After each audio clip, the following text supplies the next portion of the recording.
नमस्कार दोस्तों, पृथक विचार में आपका स्वागत है। मैं हूं देवेंद्र वर्मा।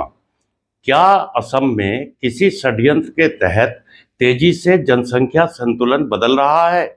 ये एक बड़ा सवाल है। दरअसल असम के मुख्यमंत्री हिमंता बिस्वा शर्मा ने हाल ही में एक प्रेस कॉन्फ्रेंस वार्ता में असम की जनसंख्या के बदलते आंकड़ों पर गहरी चिंता जताई। उन्होंने दावा किया कि अगर यही मौजूदा रुझान जारी रहा तो 2041 तक असम में हिंदू और मुस्लिम आबादी लगभग बराबर हो जाएगी। इसके लिए उन्होंने 2011 की जनगणना आंकड़ों का हवाला देते हुए कहा कि ये मेरा अनुमान नहीं है, बल्कि जनसंख्या के आंकड़ों पर आधारित ये तथ्य है। ये मुद्दा बहुत ही गंभीर है और इसे समझना भी बहुत जरूरी है। 2011 की जनगणना के अनुसार असम की कुल आबादी 3.12 करोड़ थी, यानी 3 करोड़ 12 लाख, जिसमें 34% मुस्लिम और 61.5% हिंदू थे। शर्मा का कहना है कि इस मुस्लिम आबादी में से 31% वो लोग हैं जो बाहर से आकर असम में बसे हैं, जबकि केवल 3% ही असमिया मुस्लिम हैं। पिछले कुछ दशकों में मुस्लिम आबादी की वृद्धि दर हिंदुओं से बहुत ज्यादा रही है। असम के कई जिले पहले ही मुस्लिम बहुल हो चुके हैं। 2001 में 6 जिले मुस्लिम बहुल थे और 2011 में यह संख्या बढ़कर 9 हो गई। बीजेपी ने इस हो रहे बदलाव को बार बार उठाया है, क्योंकि हमारा मानना है कि ये डेमोग्राफिक चेंज असम की मूल संस्कृति और पहचान के लिए एक बड़ा खतरा है और ये आंकड़ों में लगातार दिख भी रहा है।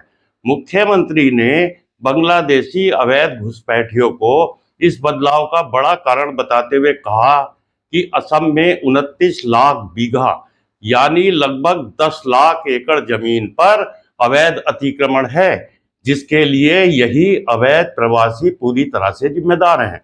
सीएम शर्मा ने कहा कि 2041 तक जम्मू कश्मीर और लक्षद्वीप के बाद असम तीसरा वो प्रदेश होगा कि जहां हिंदू अल्पसंख्यक होंगे और मुस्लिम बहुसंख्यक होंगे। यह बहुत ही गंभीर मामला है, क्योंकि जिस तेजी से असम में मुस्लिम आबादी बढ़ी है, वैसा भारत के किसी दूसरे राज्य में आज तक नहीं हुआ है। ये कोई सामान्य बात नहीं है। असम में बढ़ रही मुस्लिम जनसंख्या बड़ी मात्रा में घुसपैठ की तरफ इशारा कर रही है। ये एक साजिश है, यानी वो साजिश जो आज़ादी के तत्काल बाद ही शुरू हो गई थी, जिसका लक्ष्य पूरे असम को पूर्वी पाकिस्तान यानी आज के बांग्लादेश में शामिल करने का था। देश भर में मुस्लिम जनसंख्या की अपेक्षा असम में 2.5 गुना ज्यादा मुस्लिम जनसंख्या में वृद्धि देखी गई है। अंदेशा है कि आगामी जनगणना में, जो कि अभी होने वाली है, उसमें असम में मुस्लिम आबादी 40% के आंकड़े को भी पार कर सकती है।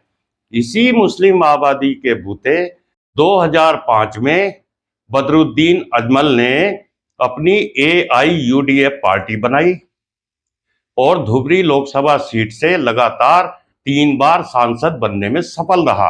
आज यही बदरुद्दीन अजमल असम में खुद की पार्टी को एक मजबूत राजनीतिक दल के रूप में स्थापित कर चुका है। चिंता की बात यह है कि असम में चल रहे इस षड्यंत्र पर केंद्र सरकार कुछ करती नहीं दिख रही है और खुद को नेशनल मीडिया कहने वाला हमारा न्यूज़ तंत्र भी इस विषय पर पूरी तरह खामोश है, क्योंकि हमारा नेशनल मीडिया तो दिल्ली और उसके आसपास ज़्यादा से ज़्यादा 500 किलोमीटर तक की खबरों को ही खबर मानता है। पूर्वोत्तर राज्यों के बारे में किसी भी तरह की डिबेट करने में उसकी कोई दिलचस्पी नहीं है, या कहिए कि पूर्वोत्तर भारत की उसको बिल्कुल भी जानकारी नहीं है। तो क्या असम को उसी के हाल पर छोड़ दिया जाएगा? ये एक बहुत बड़ा सवाल है। तो दोस्तों, आज के वीडियो में इतना ही। दोस्तों, आपसे निवेदन है कि चैनल को सब्सक्राइब करें, वीडियो को लाइक करें और कमेंट भी जरूर करें। नमस्कार।